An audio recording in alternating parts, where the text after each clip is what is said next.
It started as a normal evening at home. My wife Claire and I had been married for nearly a decade. We had our routines, our habits, our little quirks, and for the most part, life was comfortable. But comfort sometimes hides cracks, and that night, one of those cracks became impossible to ignore. We were sitting in the living room after dinner, the TV playing quietly in the background. I had been trying to talk to her about something important, something that had been bothering me for a while. It wasn't dramatic at first, just a conversation about boundaries, respect, and the choices we make as a couple. I approached the topic carefully, trying not to start an argument. "Claire, can we talk about us? About some things I've noticed?" She nodded but didn't look particularly engaged. "Sure," she said, scrolling on her phone. I took a deep breath. "I've noticed that, lately, some of the decisions you make feel like they don't take me into account. That maybe we're not on the same page about some things." She finally looked up, a hint of irritation in her eyes. "What do you mean?" "I mean, choices about our life together, about intimacy, about boundaries," I said slowly. "I feel like I don't have a voice sometimes." She set her phone down, leaning back on the couch, crossing her arms. "You don't get it," she said.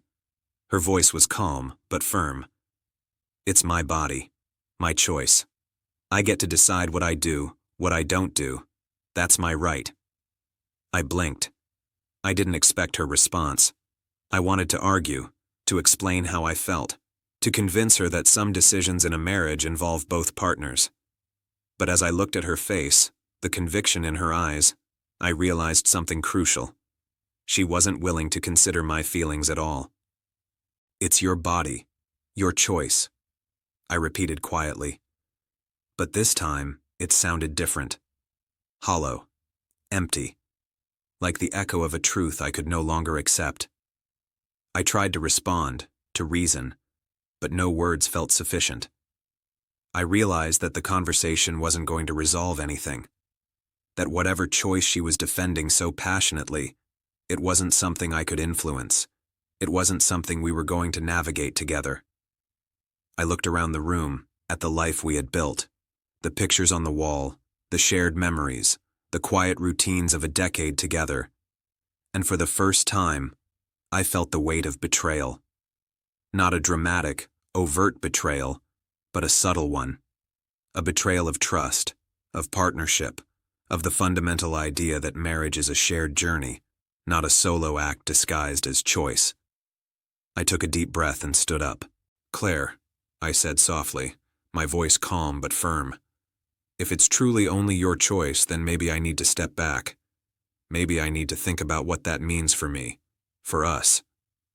She frowned, confused. "Step back? What do you mean?" "I mean," I said, walking toward the door, "I mean that if we can't make decisions together, if one of us refuses to consider the other, then I can't stay in a situation where I feel completely powerless. I can't compromise my dignity, my feelings, and my sense of partnership anymore." She opened her mouth to protest, but I didn't wait. I quietly walked out, leaving her sitting on the couch, phone forgotten, stunned. The door clicked softly behind me, and the sound felt heavier than anything I had heard in years. Outside, the night air hit me, sharp and clean. I could breathe again. I could think again. The weight of years of compromise, of ignored feelings, of unacknowledged emotions, started to lift. I realized that sometimes, walking away isn't weakness. It isn't defeat. It's clarity. I didn't go far that night. I drove aimlessly for hours, letting the city lights blur past me as I tried to process what had just happened. I thought about all the small moments that led to this, the dismissive comments, the lack of engagement, the repeated insistence that her choice was paramount while mine didn't exist. And I felt a strange sense of relief. Not because I didn't love her anymore, not because I didn't care, but because I finally acknowledged the truth. That truth was simple and harsh. A marriage only works when both people respect each other's voices, even when decisions involve personal autonomy. And in this case, that respect was gone. By morning, I returned home, not to reconcile, not to beg, not to fight, but to collect myself, to understand my next steps. Claire was still asleep when I walked in quietly. I didn't wake her. I didn't say a word. I knew that words weren't enough anymore.